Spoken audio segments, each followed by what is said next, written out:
Puttaparthi MLA సుందూర్ Reddy గారు.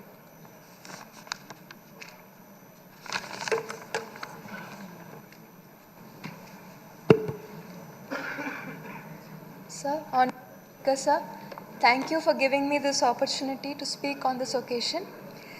Sir, I'm honored to felicitate you on this great occasion of you being elected as the Speaker of Andhra Pradesh Legislative Assembly. Sir, your political career, beginning in the year 1983, under the guidance of Nandamuri Taraka Ramarao Garu, is truly inspiring. Sir, representing the Telugu Desam Party, you have contested from Narsipatnam constituency for 10 times and been elected as the MLA for 7 times. You've been in the cabinet for 5 times and also have taken up the role as MP once. Sir, your contributions to the state are truly amazing, sir, and you have an extraordinary record in Andhra Pradesh political history. Sir, your contributions to the governance, both under late late Nandamuri Taraka Ramarao Garu, as well as our Honorable Chief Minister Nara Chandrababu Naidu Garu, have been extremely pivotal. Sir, your election to this house as a speaker is a milestone in the political history of Andhra Pradesh, and your legacy will keep inspiring our future generations. Sir, I would like to extend my heartiest congratulations, sir, and best wishes for your tenure as a Speaker of Andhra Pradesh, sir. Sir, with your permission, I would also like to thank Mr. Nara Chandrababu Naidu Garu on this occasion for also giving me this opportunity to be an MLA under his incomparable leadership and guidance, sir. Sir, I'm extremely happy to be a part of his mission in building a progressive and prosperous Andhra Pradesh, sir. Sir, he has been the Chief Minister for the 4th time, and his contributions to the newly formed state of Andhra Pradesh, as well as in transforming Hyderabad into a global IT hub, are extremely well taken by the state and are a testament to his visionary leadership.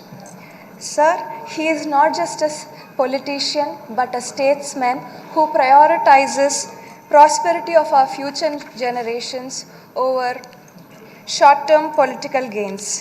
Sir, I extend my deepest appreciation and gratitude to the legendary leader, and let us all unite together to be a part of his vision in building a prosperous and progressive Andhra Pradesh. Thank you, sir. Thank you for giving me this opportunity.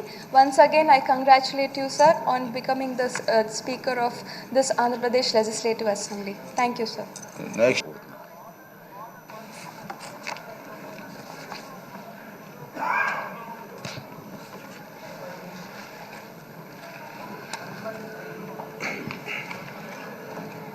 పదహారవ శాసనసభకి ఏకగ్రీవంగా ఎన్నికైన సభాపతి శ్రీ చింతకాల అయ్యన్ పాత్రుడు గారికి హృదయపూర్వక నమస్కారాలు, మీకు శుభాకాంక్షలు.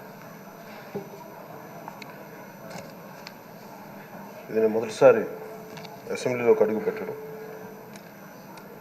ఇలాంటి సుదీర్ఘ రాజకీయ అనుభవం ఉన్న దాదాపు 7 సార్లు ఎమ్మెల్యేగాను, ఒకసారి పార్లమెంట్లో అడుగుపెట్టిన మీకు, Panchayati Raj, technical education, forest, R&B అనేక మంత్రిత్వ శాఖల్ని సమర్థవంతంగా నిర్వహించిన మీకు ఈ సభాధ్యక్షుడు, ఈ స్పీకర్ స్థానంలో కూర్చోవడం నాకు చాలా ఆనందంగా ఉంది. ఎన్ని దశాబ్దాలు ప్రజలు రాజకీయ జీవనంలో, ఎన్ని దశాబ్దాలు ప్రజలు మీ వాడి వేడి చూశారు. మీకు కోపం వస్తే ఋషికొండను చెక్కినట్టు ప్రత్యర్థులకి పదునైన ఉత్తరాంధ్ర యాసలో గుండు కొట్టేస్తారు. ఒకటే బాధేస్తా ఉంది సార్, ఇకపైన మీకు తిట్టే అవకాశం లేకపోవడం. కానీ ఇక మీద సభలో ఎవరు తిడుతున్నా దాన్ని ఆఫ్ చేసే బాధ్యత మీ చేతిలోనే ఉంది, మీరే మైక్ ఆఫ్ చేయాలి. అంటే మా చిన్నప్పుడు నేను చూసేవాడు, ఒకసారి అల్లరి చేసే అబ్బాయిని క్లాస్ లీడర్ చేసేవాడు చిన్నప్పుడు మా స్కూల్లో. కానీ ఇన్నాళ్ళు ప్రజలు మీ వాడి వేడి పలుకులు, మీ ఘాటైన వాగ్దాటి చూశారు. ఈ రోజు నుంచి రాష్ట్ర ప్రజలు మీ హుందాతనం చూస్తారు.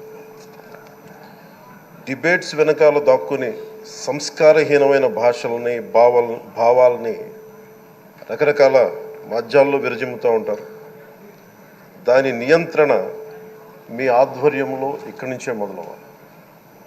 ఇందాక సభానాయకులు గౌరవ ముఖ్యమంత్రి శ్రీ చంద్రబాబు నాయుడు గారు చెప్తారు, ఆడబిడ్డలు ఏ విధంగా నలిగిపోయారు ఈ రాష్ట్రంలో గత 5 సంవత్సరాల్లో.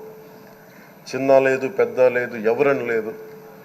ఎవరన్నా సరే ఒక మాట మాట్లాడితే వాళ్ళు వ్యక్తిగతంగా దూషణ, సోషల్ మీడియాలో వాళ్ళని క్యారెక్టర్ అసాసినేట్ చేయటం, వాళ్ళు పెద్ద నాయకులు కావచ్చు, కార్యకర్తలు కావచ్చు, లేదా వాళ్ళకి ఎదురు తిరిగి ఒక ఒపీనియన్ చెప్పి ఎవరైనా సగటు మనిషి కూడా కావచ్చు, అది ఇక్కడితో ఈ రోజు నుంచి ఆగిపోవాలి అధ్యక్ష.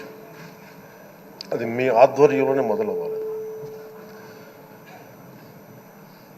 గత ప్రభుత్వం తాలూకు సభ జరిగిన విధానం చూస్తే ఈ వ్యక్తిగత దూషణ ఇవన్నీ చాలా ఇబ్బంది పెట్టే ప్రజలు.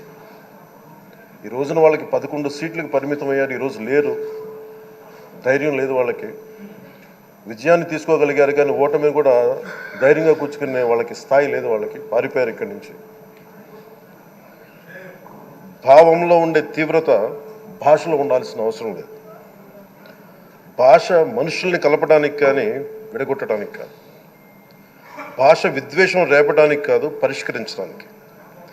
ఎంత జటిలమైన సమస్య అయినా, భయంకర సమస్య అయినా చర్చల ద్వారా పరిష్కరించుకోవడానికి కానీ వివాదం సృష్టించడానికి కాదు.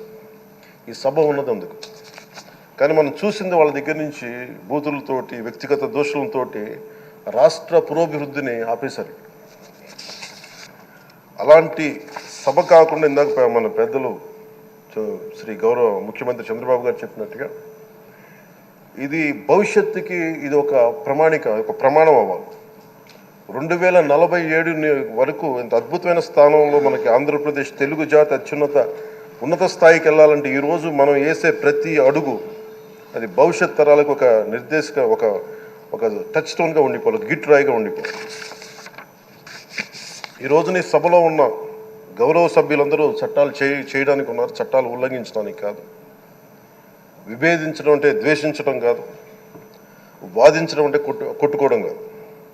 ఇవన్నీ విభేదించడం, వాదించడం ఇవన్నీ ప్రజాస్వామ్యానికి చాలా మౌలికమైన పునాదులు. ఆంధ్రప్రదేశ్ ఆవిర్భావం జరిగి అసలు భాషా ప్రయుక్త రాష్ట్రాల ఆవిర్భావమే మన ఆంధ్ర రాజ్యంతో మొదలైంది. అమరజీవి పొట్టి శ్రీరాములు గారి బలిదానం మీద మన రాష్ట్రం పుట్టింది. 56 రోజులు తిండి తిప్పలు తినకుండా నరకం అనుభవిస్తూ ఆయన బలైపోయారు. ఆయన మరణానికి చేరువవుతూ ఆమరణ నిరాహార దీక్ష చేసిన ప్రతిరోజు మనకి దాదాపు ఈ సుదీర్ఘమైన 6 దశాబ్దాల కాలం, 1.5 సంవత్సర కాలం అంటే ఆయన ప్రతిరోజు చావుకి చేరువవుతూ భోజనం లేకుండా ఆయన గడిపిన ప్రతిరోజు మనకి 1.5 సంవత్సర కాలం.